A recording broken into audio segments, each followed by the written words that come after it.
ഗണേശ ചതുർത്ഥി നാളായി ഇന്ന് ജനാധിപത്യത്തിന്റെ ശ്രീകോവിലായ പാർലമെന്റിന്റെ പുതിയ മന്ദിരത്തിൽ പ്രഥമ സമ്മേളനം ചേരും.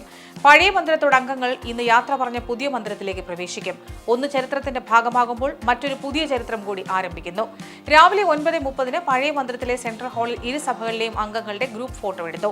11 മണിയോടെ സെൻട്രൽ ഹാളിൽ പ്രത്യേക യോഗം നടന്നു. അതിനുശേഷം പ്രധാനമന്ത്രിയുടെ നേതൃത്വത്തിൽ അംഗങ്ങൾ പുതിയ മന്ദിരത്തിലേക്ക് പ്രവേശിച്ചു. ഉച്ചയ്ക്ക് പുതിയ മന്ദിരത്തിലെ ഇരു സഭകളിലും പ്രത്യേക സമ്മേളനം ചേരും. വനിതാ സംവരണ ബില്ലായിരിക്കും സഭയിൽ ആദ്യം അവതരിപ്പിക്കുക.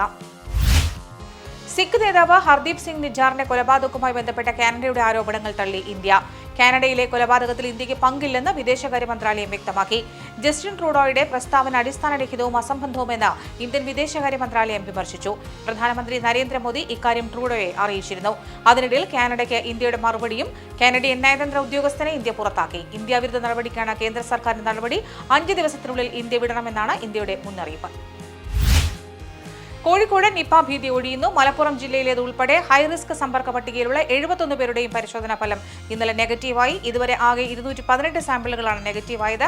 അവസാനം രോഗം സ്ഥിരീകരിച്ച ചെറുവണ്ണൂർ സ്വദേശിയെ പരിചരിച്ച ആരോഗ്യ പ്രവർത്തകയും ഇതിൽ ഉൾപ്പെടുന്നു.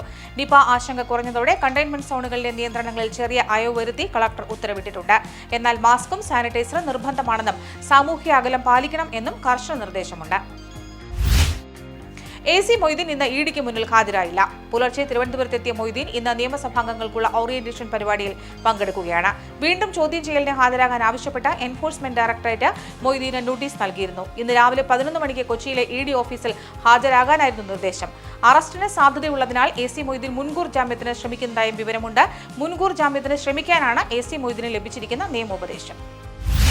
ക്ഷേത്ര ചടങ്ങിനിടെ ജാതി വിവേചനം നേരിട്ട സംഭവത്തിൽ പ്രതികരണവുമായി മന്ത്രി K രാധാകൃഷ്ണൻ. തനിക്ക് മുൻഗണന കിട്ടിയില്ല എന്നതല്ല വിഷയം, അതിനെ മറികടക്കാനുള്ള കരുത്തെനിക്കുണ്ടെന്നും ഇവരാരും നമ്മളെ പൂജിക്കുകയും വാഴിക്കുകയും ചെയ്യേണ്ട എന്നും മനസ്സിലിപ്പോഴും അവശേഷിക്കുന്ന ദുരവസ്ഥ മാറ്റിയെടുക്കാൻ ശ്രമിക്കണമെന്നും മന്ത്രി പറഞ്ഞു. കേരളത്തിന്റെ പൊതുസമൂഹം അത് അംഗീകരിക്കില്ലെന്നും മന്ത്രി പറഞ്ഞു.